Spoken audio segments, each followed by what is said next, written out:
কালকে মাছের বাজারে ঢুকতেই আমার চোখে পড়লো সামুদ্রিক এই কাঁকড়াগুলো। অনেকদিন ধরে আমার ক্র্যাব খাওয়া হয়নি, তো ভাবলাম ক্র্যাবগুলো কিনেই ফেলি। ক্র্যাবগুলো বাজার থেকে কিনে নিয়ে এসে আধা ঘন্টার জন্য আমি এটিকে ডিপ ফ্রিজে রেখে দিয়েছিলাম।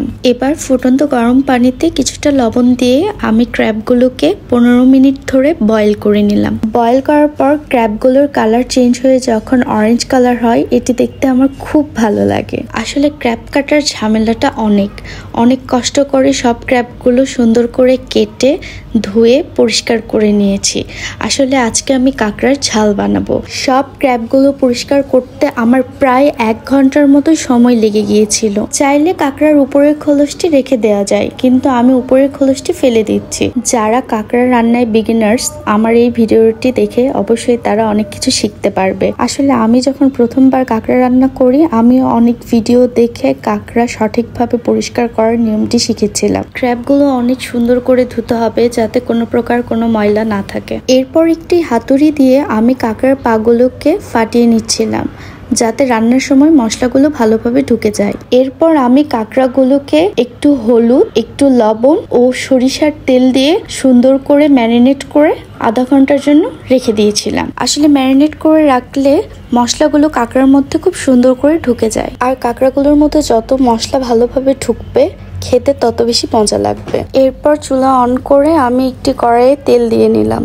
কাঁকড়ার ঝালটি সরিষার তেলে করলে খেতে খুব মজা লাগে। এবার গরম তেলে 4-5টি শুকনো মরিচ ও 2-3টি তেজপাতা দিয়ে নিলাম। আমি খুব এক্সাইটমেন্ট নিয়ে রান্নাটি করছিলাম।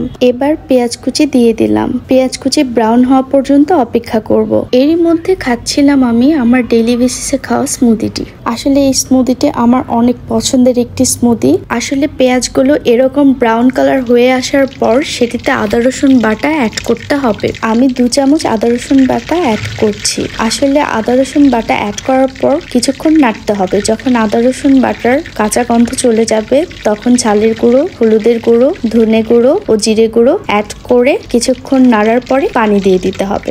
মশলা সুন্দরভাবে কষার জন্য আমি পরিমাণ মতো পানি অ্যাড করছি। মশলাগুলো সুন্দরভাবে কষার পর আমি ম্যারিনেট করা কাঁকড়াগুলো অ্যাড করছি। আসলে কাঁকড়া সেদ্ধ হতে একটু বেশি সময় লাগে, এজন্য হাতে একটু সময় নিয়েই আমি কাঁকড়ার ঝালটি রান্না করতে নেমেছিলাম। বাসার সবাই অনেক এক্সাইটেড ছিল আমার হাতে কাঁকড়ার ঝাল অনেকদিন পরে তারা খাবে। একটু লবণ অ্যাড করে আবারও পানি দিয়ে নিলাম। পরিমাণ মতো পানি দিতে হবে। তারপরে আমি কয়েকটি লেবু পাতা উপর দিয়ে ছড়িয়ে দিচ্ছি সুন্দর একটি ফ্লেভারের জন্য। আসলে লেবু পাতা দিলে কাঁকড়ার ঝালের ফ্লেভারটা অনেক সুন্দর হয়। 30 মিনিট রাখার পর ঢাকনা খুলে আমি আবার একটু নেড়ে দিচ্ছি যাতে নিচে না লেগে যায়। আমার কাছে মনে হয় প্রায় বেশিরভাগ বাঙালি কাঁকড়া রসিয়ে কষিয়ে খেতে খুব পছন্দ করে।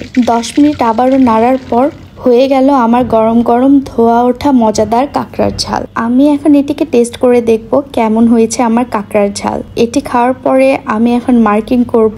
আমার কাছে তো 10 আউট অফ 10। বাসার সবাইও অনেক মজা করে খেয়েছিল আমার রান্নাটা। আসলে কোনো রান্না করার পর যখন সবাই মজা করে খায়, জিনিসটা অনেক ভালো লাগে নিজের কাছে। আল্লাহ হাফেজ।